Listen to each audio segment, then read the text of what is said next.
O lalaki. Okay. Ilang mesa? Quiet please. Okay, ready? Ready? 3, 2, 1, begin. Ang opinion sa aking kagrupo kay ang lalaki mas magaling maging leader sa example ng household. Tungkol sa expectation sa mga ng society nga ang lalaki kay most mapilian na mo na trabaho o sila po mo makapagporta para sa pamilya. Sila po expect sa mga sa pabayaran na sa balay. Tungkol pa na sila mo mag-lead sa mga mga trabahoan sa mga balay ay ang asawa mo ay sa internal affairs sa balay, while ang lalaki mo ay mag-keep sa pamilya afloat kung gamit sa Stop. Ready? Bako. 3, 2, 1, begin. Baliwala ang isang lalaki kapag wala sa kanya ang isang responsibilidad. Unang-una, bago magkakaroon ng leader sa isang bansa, kailangan muna natin simulan sa isang tahanan. Sa isang tahanan, baliwala ang pagsisikap ng isang lalaki kung walang nagsasabi, walang nag-uutos o walang magpapaalala sa kanya kung ano ang kanyang mga responsibilidad. Walang lalaking nagtatrabaho kung walang babaeng sasabihin sa kanyang maghanap buhay ka. At lahat ng mga babae, makikita natin sa isang tahanan, sila ang unang namumuno sa mga nasasakupan. At sa isang tahanan, ang mga nasasakupan nila ay ang kanilang mga anak. At kaya naniniwala kami na ang isang babae ay karapat-dapat lang maging mamuno sa isang bayan dahil nasa kanya ang kakayahang magdesisyon at kung ano linisin ng isang mamamayan at para mapanatili ang isang disiplina sa isang bayan. Dahil naniniwala... Stop. Okay. Everyone ready? 3, 2, 1, start. Aside sa sinabi ni Hao nga, yung mas better yung lalaki na maging leader sa isang household, pwede rin ito natin ma-apply sa business-minded. Kasi kung ililista natin lahat ng mga CEO ng mga malalaking kumpanya tulad ng mga Microsoft, Apple, yung mga ganyan, mostly lalaki yun. Kasi what makes a good CEO? Kasi what makes a good leader? Strong-willed, strong-minded,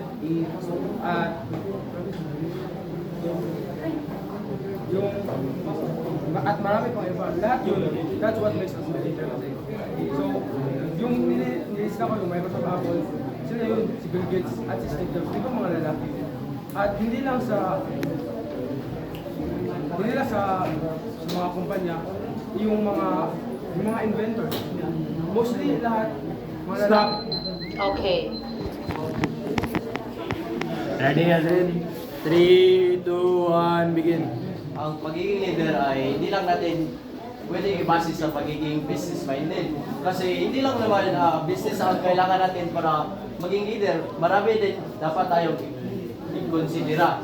Kagaya ng pagiging responsibilidad, pagiging patulungin, marami pang iba. Kung pagiging business-minded lang ang ating titignan, paano na lang yung ibang gagawin ng mga ibang leader kung wala siyang ibang kakayahan, pagiging business-minded lang.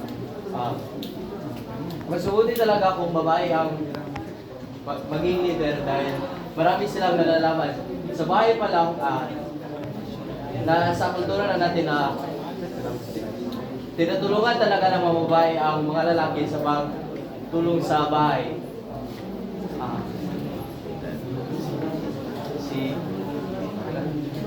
Tinutulungan lang ang lalaki sa mga gawain dahil nakakalimutan lang ng malalaki dahil... Stop!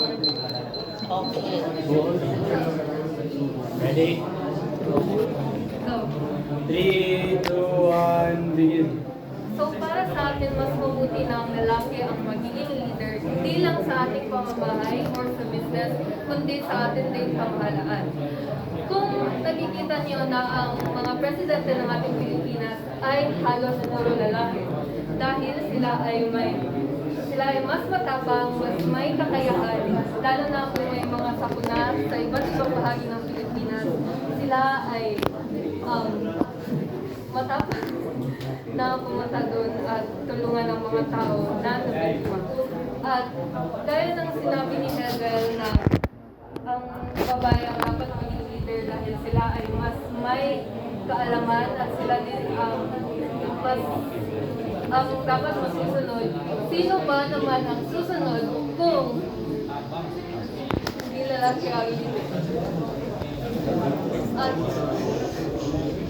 At dapat lalaki ang maging leader ng Stop! Lumaging pao, ready? 3, 2, 1, start! Sasabi mo na ang mga lalaki ay lahat ng presidente ay lalaki. Kasi sa unang panahon, yung mga babae ay hindi recognize. Sa ngayon, marami ng babae na kukuha ng blue-collar job, hindi lang lalaki. Tapos, sa military, mga babae ay pinagkuhanan ng commander kasi alam nila na paano mag-alalaga ng platoon at mga lalaki at mga iban pa. At sa business, walang kuhan, hindi lahat lalaki na successful. Meron din lalaki na maraming kakayahan ng kuhan. Pero yung mga babae, alam nila. Okay. Next. Wala na si Kuan do. Si Kuan. Kilomisa! Ready? 3, 2, 1, begin. Para sa akin, babae dapat Sayang. lalaki dapat naman yung leader. Alam natin sila ay malakas, sila ay magdagaling mo. Tulad mo. Si Kuan. Alam namin na Si Kuan eh. halos lahat. Parang magawa, silang planong gawin para sa bansa natin. Sa bahay natin, ang tatay natin ang tatrabaho para matusok sa tao. Daot na mo gahapon. Maliit siya. Sila ang tumutulong. Hindi makansa mataran na daw. Dali o punta rin ng Dili na siya kabalong kuan mo. Kuan makang am siya. stick sa crowd.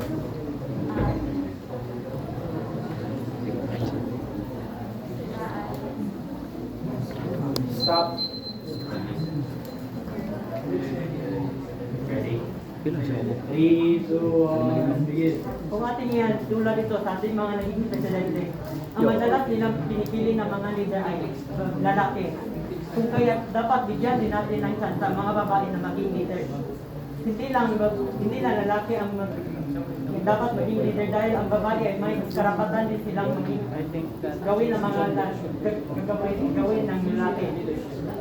Dapat Pilipinas din ay ipapakita natin ang Pilipinas na ang Pilipinas ay sumusuporta sa gender equality kung saan ang mga babae ay pinahihintulutan ng mga lalaki, ang mga babae ay pwedeng gawin ng mga gawain ng lalaki.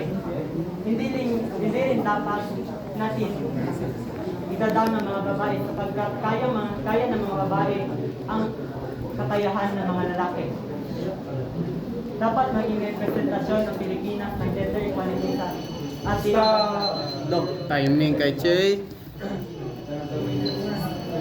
Benchelen. May isa pa. Meron pang kuan ma'am. Tukaton 2 minutes.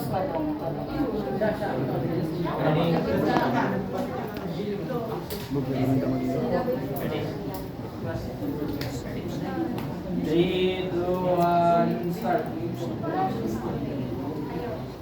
Kailangan ang lalaki ang mamuno dahil kung titingnan mo, ang mga babae ay may malalapot sa puso.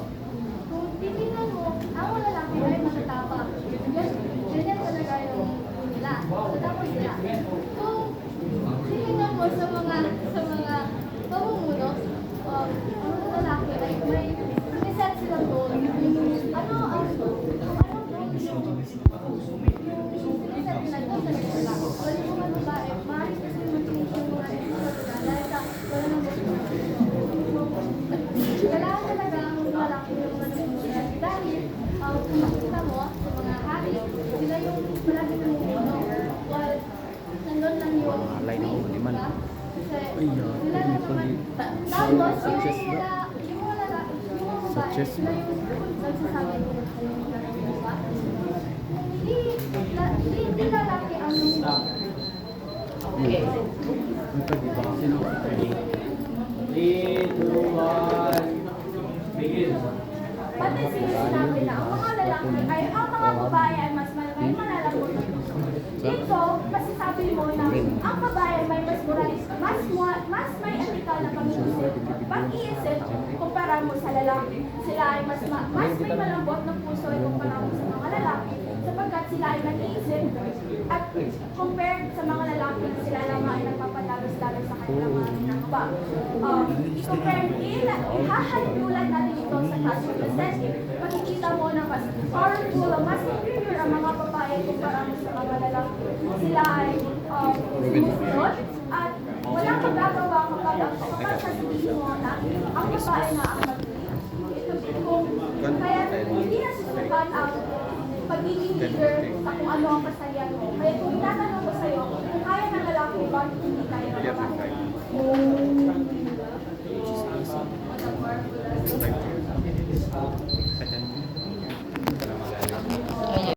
Diretso na.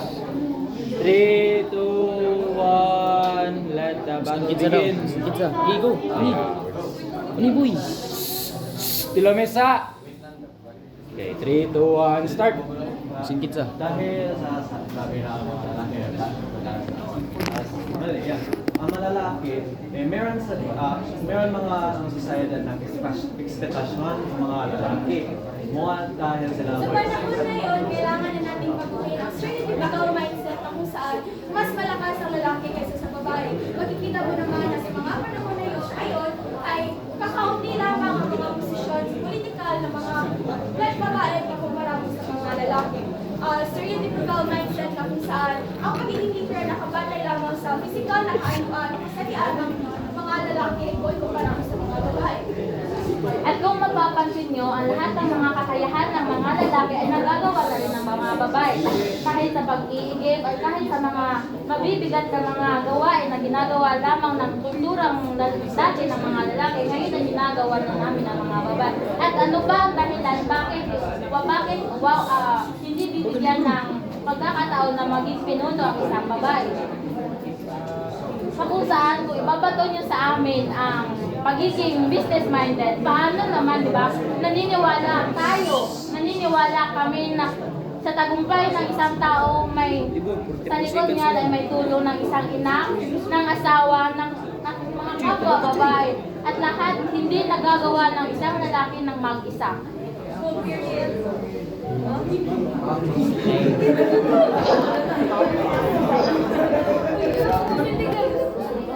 Sige, go. Ito, 23 na lang. Kasi naniniwala din naman kami na ang pinuno ng isang bayan ay nagsisimula sa isang tahanan kung saan makikita nyo, maniniwala kayo. Kinsa di ay ang haligi ng tahanan. Di ba ang lalaki? Kung ang haligi ng tahanan, sino naggagabay sa isang haligi ng tahanan? Ang haligi ang naghahanap ng hanap buhay. Uy!